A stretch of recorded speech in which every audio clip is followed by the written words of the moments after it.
Kawuhipun dening keluarga agung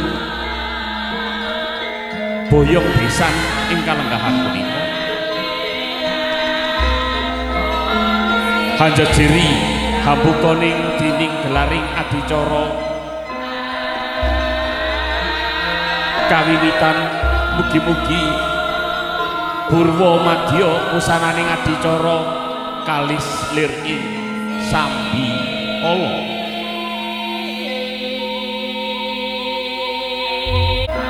megaring song-songanku pangayoman saat mah ambabar daya katentreman keparenga kawula ngaturaken salam taklif. Assalamualaikum warahmatullahi wabarakatuh. Ugi dumateng sanak durun ingkang rinengga agama Hindu keparenga kawula ngaturaken salam pangayu bagya. Om Swastiastu. Shalom, salam sejahtera kagem kita sedaya.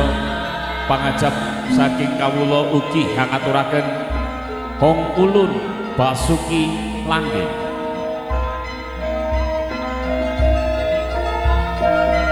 Nuwun kula nuwun. Panjenenganipun dening para sesepuh, bini sepuh, aji sepuh sarta kasepuhan ingkang wonten ing tlatah Desa Tosari ingkang sampun lebda ing pitutur.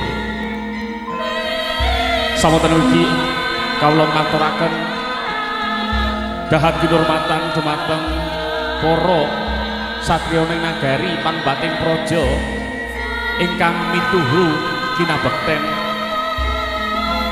Bapak Pamarintahan Desa Tosari, Bapak Kepala Desa ingkang sampun lenggah